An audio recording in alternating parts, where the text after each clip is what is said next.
Think about the last time you were scared of something. How did you feel? Anxious, hand-wringing, nauseous, wishing you were under the safety of your blanket at home. Now imagine how you'd feel if you wiped away all those feelings and learned how to face your fears. I know what you're thinking, easier said than done. And I completely side with you on that one.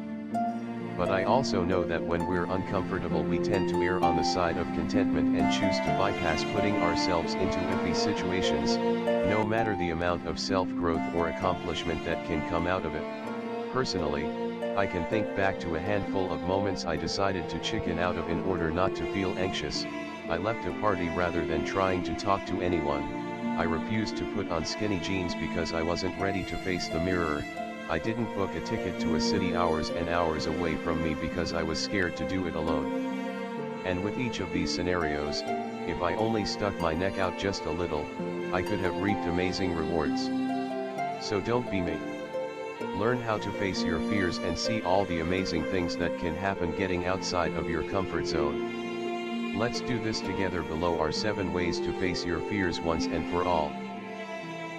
1. Turn those worrisome thoughts positive rather than marinating in your worrisome thoughts.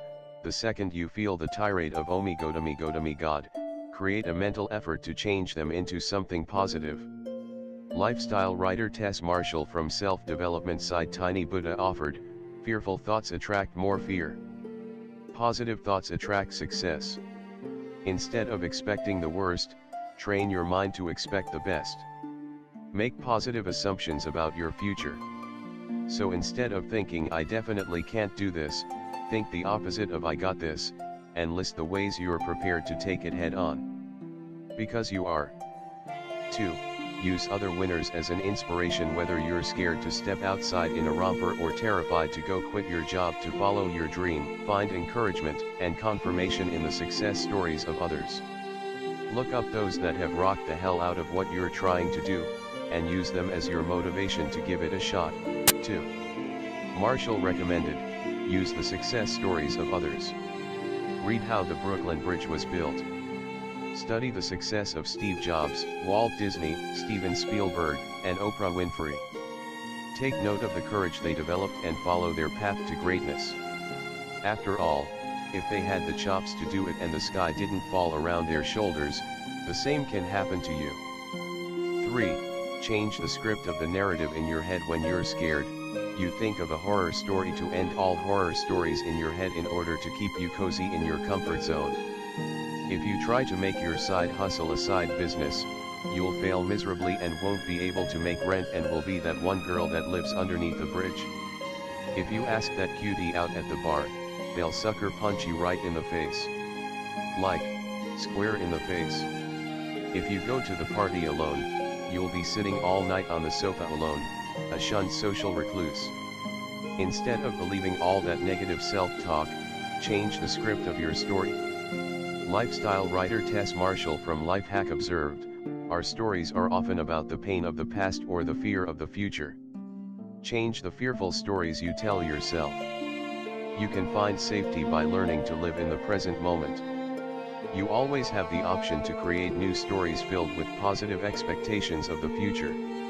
Every time you feel your fear creeping on, take control of the narrative and tell yourself how everything can go right.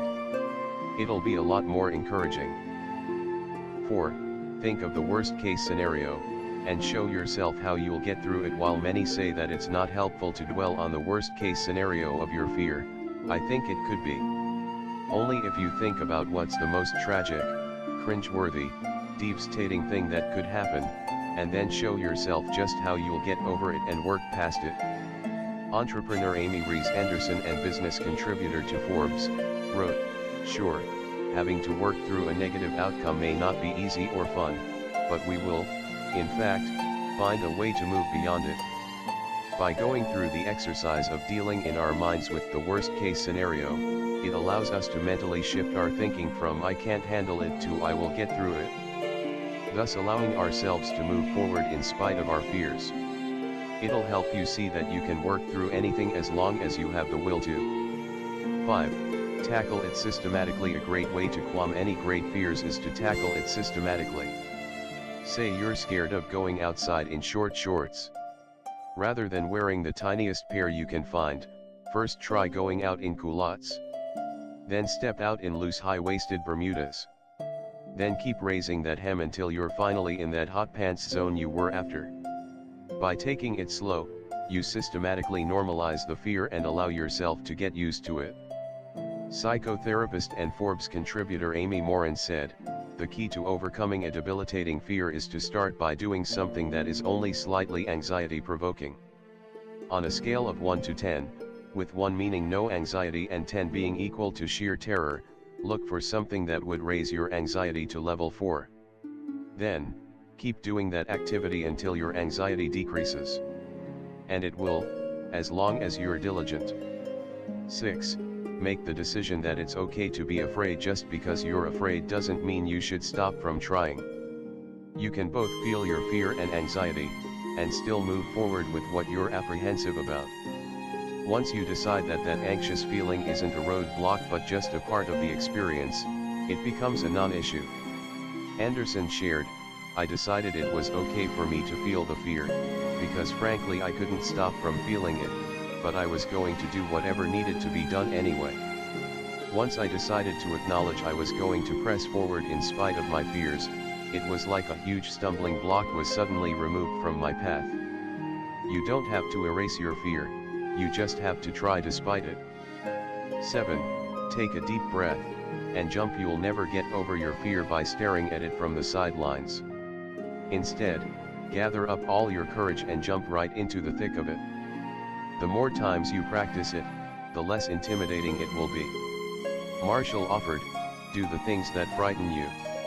Take one small step, then another. Action builds courage. Tell yourself, this fear will pass." Your world expands as your courage and willingness to grow expands. So take a deep breath, trust that you've got this, and see what happens.